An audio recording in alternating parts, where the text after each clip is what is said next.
무인기랑 드론이 뭐가 다르냐 이런 거잖아요. 처음에 90년대 중반에 이제 러시아에서 푸첼라 무인 정찰기를, 근데 이제 충격적인 거는 2014년에 파주에서 수거한 드론, 2020년 1월에는 그 이란 혁명 시위대에 이제 사령관 암살할 때 MQ-9 리퍼가 쓰이면서 격추를 다 시키긴 했지만 우크라이나도 좀 고민이 많아요. 안녕하세요. 아, 네, 안녕하세요. 네, 국방부를 담당하고 있는 우리 박은경 기자 나왔습니다. 최근에 무인기가 워낙 난리인데요. 그 무인기 한번 이야기해 보려고 합니다. 그 북한 무인기가 서울 중심부까지 들어온 게 뒤늦게 밝혀졌는데 이게 어떻게 된 일인가요? 지난달 26일에 북한 무인기 5대가 우리 영공을 침범했는데 이 중 한 대가 서울 북부, 처음에는 이제 발표에서는 서울 북부까지 침범했다고 했는데 5일에 재확인을 했어요. 서울에 이제 P73이라고 하는, 여기가 대통령실 경호 때문에 걸쳐져 있는 이제 비행 금지 구역이거든요. 여기에 북쪽까지 침투를 했었다는 것을 뒤늦게 확인을 했습니다.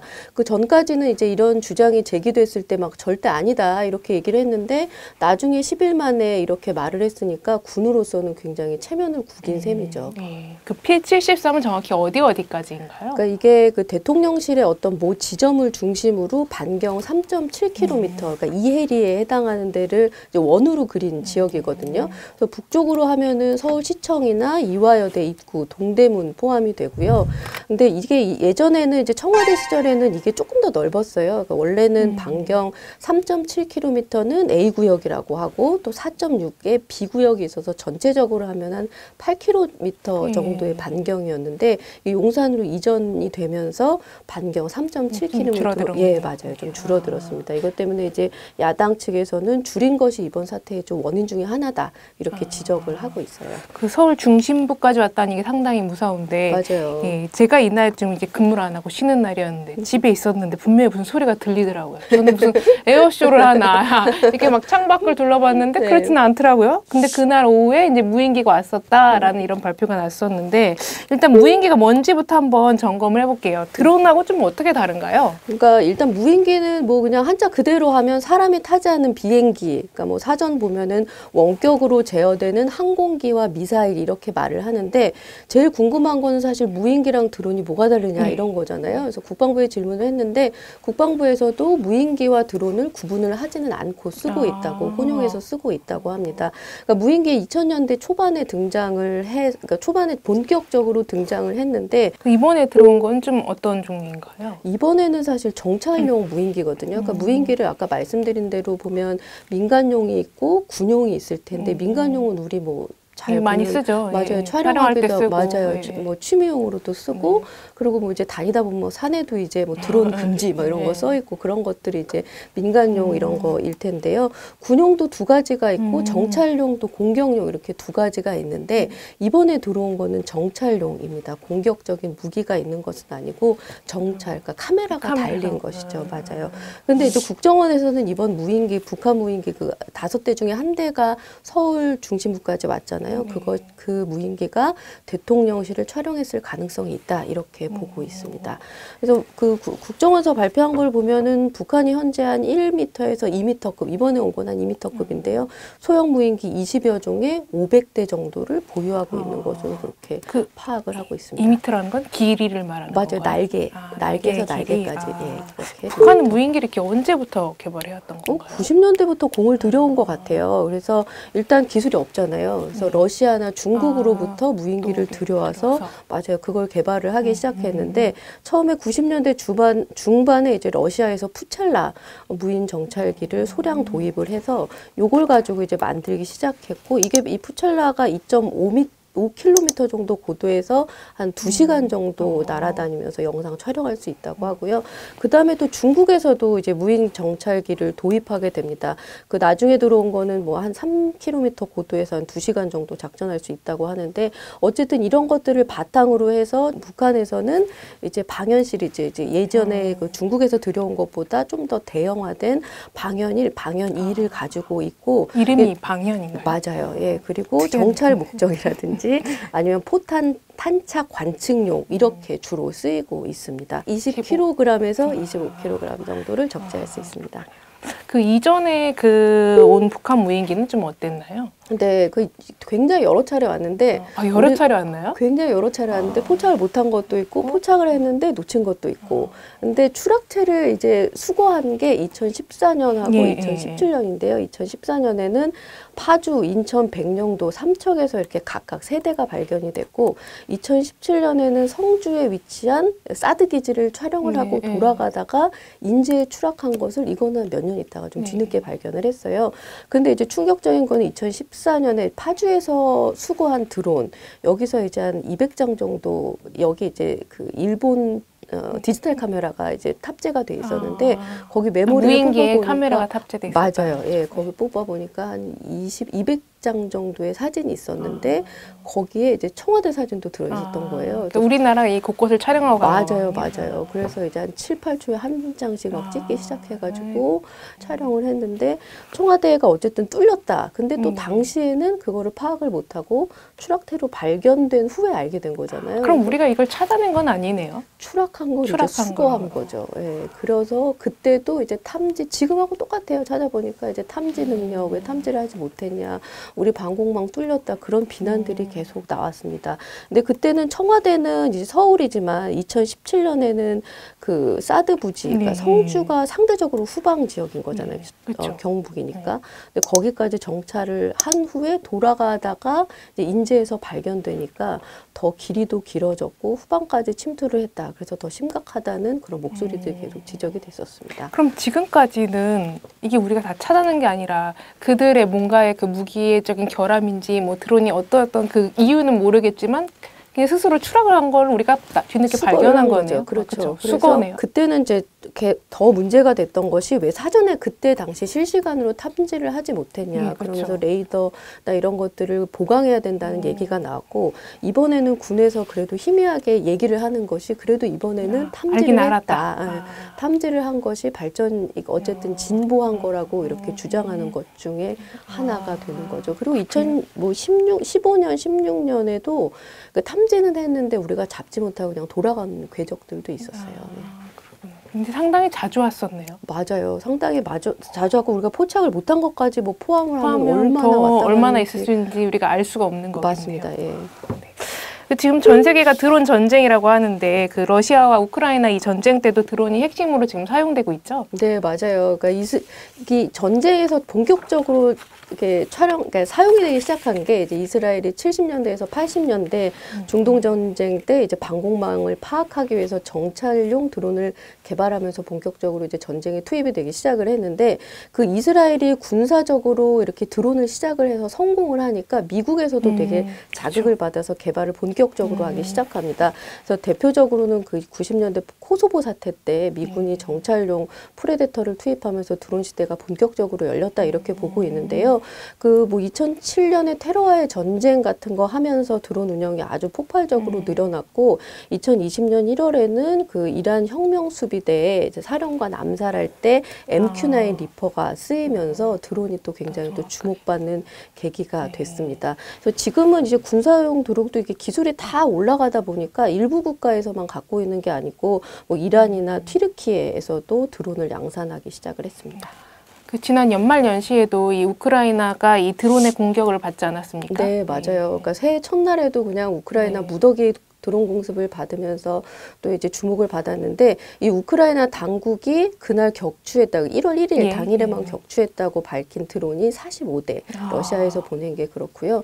또 이제 러시아가 보낸 자폭 드론 보니까 러시아어 손글씨로 새해 복 많이 받으세요. 이렇게 너무 잔인한데요. 너무 좀 그렇죠. 비정하죠. 그래서 발견하게 되면서 좀 그런 일들이 있었는데 이 키우 경찰에서 이 잔해를 공개하면서 전쟁터가 아닌 놀이터에 드론 떨어뜨렸다고 이렇게 비난을 하기도 했습니다. 그 놀이터에 떨어뜨린 건 실수였나요? 아니면 그 뭐 어디까지 떨어질지는 정확하게 이제 지점을 포착하진 못할 수도 있고 또 격추하면 떨어지는 지점들을 격추가 된 걸 수도 있으니까 격추돼서 떨어진 거니까요.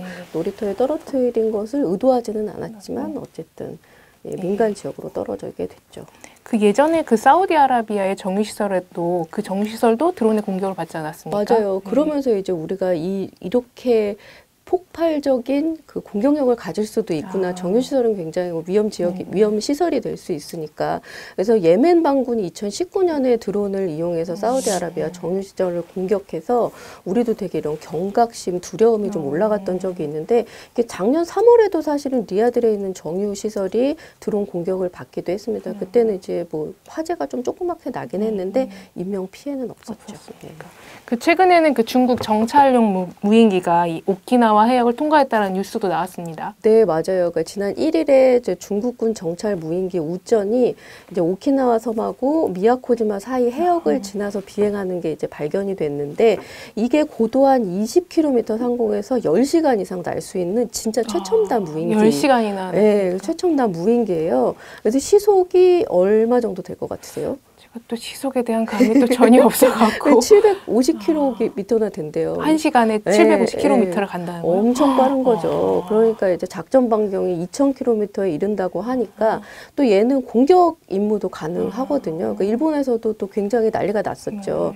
그러니까 근데 이걸 왜 보냈는지를 보니까 중국군이 일본 정부에서 최근에 그 안보문서 개정하면서 적기지 공격할 수 있는 반경 능력 보유 요거를 적시를 했잖아요. 이에 대한 반발로 이제 라우닝 뭐 함대를 보내기도 했었는데 그거의 일환이 아니냐 그런 해석들이 나오고 있습니다. 그 무력 시위용 이렇게 보면 될 것 같아요. 근데 드론에 보면 그렇게 탐지하기가 힘든가 이런 생각이 들어요. 최근에 보면 이렇게 막 드론인 줄 알고 갔더니 새떼였다. 뭐 또 풍선이었다 이렇게 얘기도 하는데 그렇게 오인하기가 쉽습니까? 그러니까 이런 것 때문에 또 불안감이 사실 굉장히 그렇죠. 올라가거든요. 근데 이번 무인기가 아까 말씀드린 대로 2m 크기다. 그러니까 굉장히 소형급에 속하는 이제 정찰용인데 이게 탐지가 쉽지가 않아요. 2014년이나 17년 발견된 북한 무인기 보면 크기도 작지만 이렇게 하늘하고 이제 은폐하려고 하늘색으로 이렇게 칠해놨어요. 그러니까 구분하기도 굉장히 어렵고 보호색인 거네요. 맞아요. 예를 들면 카멜레온 같은 그런 보호색인 거죠. 그래서 이종석 국방장관도 국방위에서 말하는 거 보면 6m 이상 그러니까 무인기에 대해서는 방어망이 충분하다. 근데 그 밑에는 작은 것들은 그렇죠. 예. 근데 탐지나 격추가 어렵다. 그 이하되는 것은 그렇게 말을 했습니다. 그러니까 점점 더 소형으로 개발하려고 다들 각국이 노력하겠네요. 그렇죠. 소형이 그 핵심 기술이 더 필요한 거니까요. 그 당시에 그 무인기라고 했다가 무인기를 줄 알고 나갔는데 알고 보니 새떼였다. 이렇게 발표를 했을 때 그 당시 국방부 출입 기자들 그 당시 기자실 분위기는 어땠나요? 그러니까 27일이잖아요. 그러니까 처음에 5대가 온 다음 날, 전날 이미 5대가 와서 너무 이제 놀라운 사건이고 안보 위협, 뭐 방공망 뚫렸다 이렇게 기사를 다 쓴 상황인데 27일에 제 기억에 한 밥 먹고 들어온 오후 1시 30분 정도 공지가 옵니다. 어제와 비슷한 상황이 발생했다. 어제와 비슷한 상황은 사실 북한 무인기잖아요. 그러니까 긴장한 속에서 이제 막 대기를 하고 있죠. 어떻게 되는 거냐. 근데 이게 사실은 보도 유해, 그러니까 엠바고가 걸리거든요. 왜냐하면 군 작전 중이기 때문에 군 작전 중에 보도가 먼저 나오면 북한이 이제 작전을 바꿀 수도 있고 하다 보니까 보통은 이런 경우는 사전에 공지를 하지만 엠바고를 걸고 또 이제 작전 상황이 다 끝난 다음에 보도를 하게 되는 경우들이 많습니다. 근데 이때도 이제 그 엠바고 상황에서 이제 공지를 받았는데 진짜 뭐 큰일 났다 싶죠, 사실은. 얼마나 긴장이 되겠습니까? 맞아요. 그런데 이제 3시에 뭐 국방부가 아닌 강화도에서 이제 강화도에서 문자 공지를 합니다. 그러니까 성모도 인근에서 무인기가 관측됐다 하면서 주민들한테 재난 문자를 지자체에서 보냈는데 보낸 거죠. 맞아요. 근데 이제 북한은 명시 안 됐지만 이제 무인기가 관측됐다고 하니까 사실 전날 사건도 있고 당연히 북한 무인기를 생각할 수밖에 없잖아요. 맞아요. 그러면서 이제 2시간이 지난 후에 이제 합동참모본부에서 한 3시, 4시 정도에 백브리핑을 하겠다. 백브리핑은 뭐 시청자분들 다 아시겠지만 익명을 전제로 한 브리핑이죠. 근데 이제 이거 직전에 북한 무인기가 아니라는 거예요. 그러면서 북한 무인기가 아니면 뭐냐, 설마 새냐. 근데 정말 새는 거예요. 정말 새됐네요. 정말 새가 된 거죠. 그러니까 정말 진짜 새대로 발표를 하면서 그러면서 또 이제 한 번 더 이게 얼마나 소형 무인기를 이제 탐지하기가 어려운가 이런 논의들이 또 한 차례 또 있었습니다. 이번에 보면 이제 탐지를 하고도 뭐 격추를 하려고 했는데 못했다 이런 얘기가 계속 나오는데요. 근데 이게 국민들 입장에서는 탐지도 못하고 탐지를 했는데 격추도 못해. 그럼 너무 불안하지 않습니까? 그러니까 아까는 이제 탐지도 어렵다 말씀드렸는데 사실 격추가 쉽지가 않아요. 그러니까 이게 어떤 기술의 차이라기보다는 무인기가 일반 항공기보다 느리고 고도가 굉장히 낮거든요. 그러니까 고도가 낮고 속도가 다르기 때문에 그 전투기로 요격을 하기가 굉장히 어려운 거죠.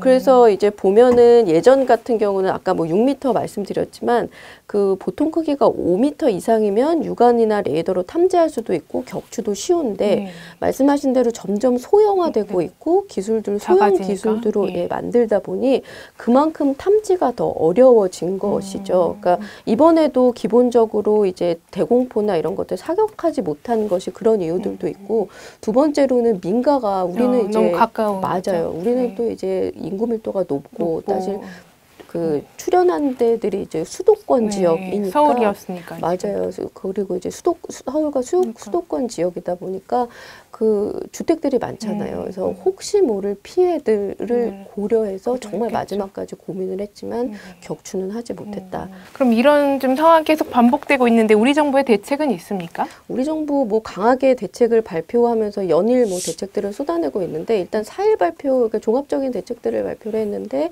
합동 드론 사령부를 창설하겠다. 그러니까 이 전에 있는 뭐 육해, 공군, 해병대 인원 다 더해서 이제 뭐 감시나 정찰, 전자전 이런 다목적 임무를 수행할 수 있는 이런 본부를 만들겠다고 했고 이제 현재 항공사령관 소장 투스타죠 창설 관련된 임무를 부여했다고 밝혔는데요. 그다음에 이거 말고도 이제 윤석열 대통령이 직접 나서가지고 연내 생산을 지시한 게 있어요. 스텔스 무인기, 그러니까 공격을 할 수 있는. 그다음에 소형 무인기 같은 것들을 올해 안에 생산을 해서 북한 무인기에 대응을 해라 이렇게 지시를 했고 드론 잡는 드론, 드론 클러 드론이라고 하는데 이 체계도 신속히 개발하라 이렇게 지시를 했습니다. 네, 그럼 마지막으로 질문 하나 드리고 싶은 거는 이 윤석열 대통령도 그렇고 무인기 대책을 좀 많이 강조를 하고 있는데 그러니까 무인기는 물론 무인기에 대한 대책이 필요하긴 한데요. 계속 연일 이 강대강으로 부딪히는 이런 분위기를 좀 해소하는 자체가 좀 근본적인 대책이 되지 않을까라는 생각도 하는데 앞으로 향후 대책을 좀 어떻게 좀 더 평가하고 이런 것 좀 정부에서 좀 부족하다라고 좀 지적해 주실 만한 거 있으실까요? 뭐 저희도 우리 신문도 뭐 사설에서 수고했지만 일단 이번에 허점들이 많이 노출이 됐고 이것에 대해서 책임 소재는 분명히 해야 된다 이렇게 생각을 하는데요. 근데 이제 윤 대통령이 이제 강경 발언들을 연일 쏟아내면서 좀 무인기 대란으로 번질 태세다 이런 지적들 나오고 있는데 이게 보면은 이제 북한 무인기가 분명히 우리 영공 침범하는 거는 굉장히 뭐 대단한 문제죠. 잘못된 거죠. 당연히 잘못됐고 위협이긴 한데 이게 어느 정도의 위협인지를 냉정하게 판단을 해볼 필요는 있을 것 같습니다. 예를 들어서 2014년에 이제 세대가 추락체로 발견이 됐잖아요. 그래서 그거를 이제 2016년에 국방과학연구소가 복원을 했어요. 그래서 성능 실험을 했는데 여기에는 탑재된 엔진이라든지 카메라 작동 기능이 약간 80년대 수준이다. 그렇게 판단을 그렇게 판단을 했습니다. 그 이번에도 이제 대통령실 뭐 촬영 가능성이 있긴 하지만 군에서는 그 촬영을 하더라도 이게 그 구글 영상 사진 정도보다는 더 좋을 수 없다 이렇게 보고 있거든요. 굳이 무인기를 보낸 이유도 없는 거 아닌가요? 그러니까 이제 조악한, 그러니까 이거를 전술적인 것으로 볼 수 있죠. 그러니까 이게 촬영을 해서 그러니까 실질적인 뭐 정보를 이용하겠다라는 것이 아니라 우리의 어떤 이런 안보 불안을 좀 높이고 그런 전술적인 차원에서 쓸 수 있는 것 같은데요. 아까도 말씀드린 대로 정찰용 무인기 또 공격용 무인기는 또 구분해서 볼 필요가 있거든요. 예, 그러니까 그런 것들도 있고 지금 아까 말씀드린 2013년 복원된 거는 너무 작아가지고 소형이다 보니까 한 수류탄 한 개 달 수 있는 수준. 그러니까 이제 군사적인 안보적으로 봤을 때는 큰 의미가 큰 위협이 될 수는 없다고 볼 수 있죠. 그러니까 이런 점들도 좀 냉정하게 볼 필요가 있을 것 같고요. 아까 이제 우크라이나 얘기를 했지만 우크라이나가 지금 뭐 아까 뭐 1일에도 그렇고 지난달 31일에도 그렇고 이제 러시아가 온 드론 막 80여 대를 모두 격추를 시켰는데 격추를 다 시키긴 했지만 우크라이나도 좀 고민이 많아요. 그러니까 이게 격추시키는 비용이 굉장히 비싸거든요. 그러니까 이 드론 러시아에서 보내는 드론 이란제 드론은 굉장히 좀 가격이 저렴한 편이기 때문에 한 2천만 원 정도로 보거든요. 한 대당요? 한 대당 2천에서 2,500만 원 정도로 보는데 이거를 요격하기 위해서 지대공 미사일을 발사하는 비용은 이제 뭐 1억, 6억 뭐 이렇게가 넘는 거죠. 배보다 배꼽이 더 큰 상황. 그러니까 이제 이른바 가성비로 볼 때는 너무 떨어진다. 그러니까 그래서 이제 우크라이나도 이거 관련된 그 고민들이 많다고 보는데 윤 대통령과 정부의 그 대책들을 보면은 무인기 관련 예산들이 올라갈 수밖에 없는 그 올라갈 수밖에 없는 상황이긴 대책들이잖아요. 하지만 우리가 또 냉정하게 따져볼 건 따져봐야 그런데 된다. 이제 국방 예산이나 인재 자원들은 어쨌든 한정돼 있으니까 한쪽 예산을 높이면 다른 다른 데가 쪽이 줄어들 수밖에 그럴 없겠죠. 수밖에 없으니까 좀 냉정하고 객관적으로 좀 따져볼 필요는 있을 것 같습니다. 네. 알겠습니다. 오늘 말씀 여기까지 나누겠습니다. 감사합니다. 감사합니다.